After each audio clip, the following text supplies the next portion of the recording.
what do you feel the role of philanthropic community is in supporting systematic change in equity and representation?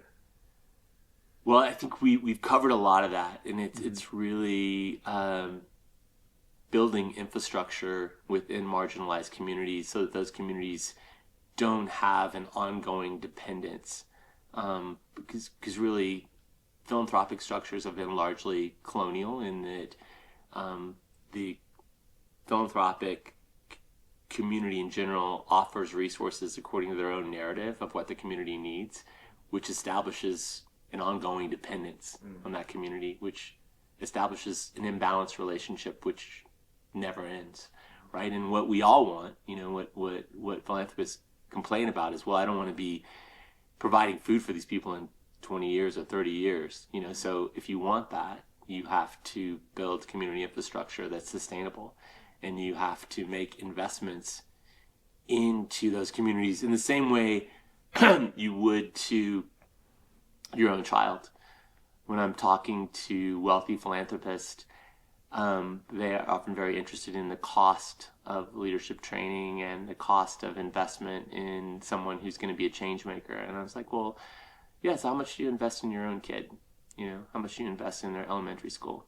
In their various lessons, in their various camps, in the people that have positively influenced them, and how price sensitive were you to their college, and the experiences that you offered them, trips around the world, trips that enriched their perspective, that gave them confidence, that gave them, sort of a global view to become productive citizens, successful people in the world.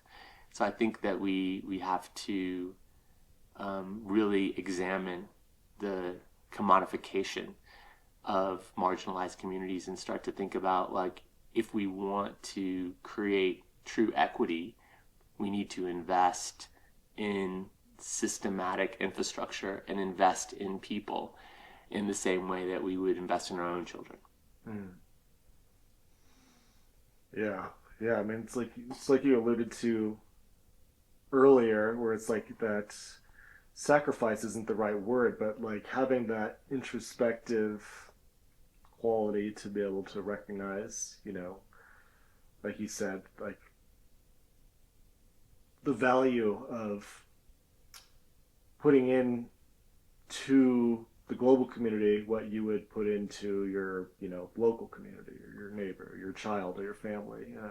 Absolutely. Because what happens in marginalized communities is we say, oh, well, these people don't have work, Mm. so we're going to train them to make sandals. Mm. Or these people don't have food, so we're going to train them to grow crops. Nothing wrong with that. Mm. But is that how you would treat your own child? Mm. Oh, my child needs a job, so I'm going to, teach them to do this particular skill. Mm. No, you would be interested in what are the core talents and abilities and gifts that this child has, and how can we utilize those, and how can we nurture and develop those, and what are the elements in that child's psyche and character that need to be developed, what are the traumas that need to be healed, what is the support structure that that child can flourish in. Mm. Same is absolutely true for every member of a marginalized community. You have to look at them as a whole person, and develop them as a whole person, and invest in them as a whole person, Mm. if you want them to succeed in the way that would create equity and representation. Yeah, yeah. I mean, it's really all encompassing, like you said. I mean, there's like the soft skills and the hard skills. Education's of course probably a big part of that, but like you alluded to, it's the soft side of things too, where it's the overcoming trauma and like these other things that aren't as data driven. How do you quantify that in a number? But it's just as important. Absolutely. It's really, yeah, it's almost profound in a way, because it's just something that's not as talked about. I feel like in the world of uh, philanthropy some of the time. So at least for Well, me, it's really and eye opening. it's a subtle element of classism and racism, Mm. in that we somehow see marginalized people as one dimensional, Mm. and see our own children or children that are a part of privileged communities as multidimensional. Mm. And I think we really have to, fiercely examine that. Because if we want representation and we want people to bring their gifts and their perspective and their voice and their lived experience, we have to empower them to do so in the same ways that we would in privileged communities. It takes the same investment, it takes the same amount of effort.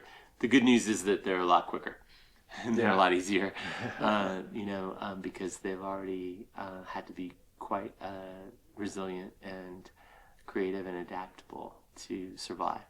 So it's a good investment. Yeah.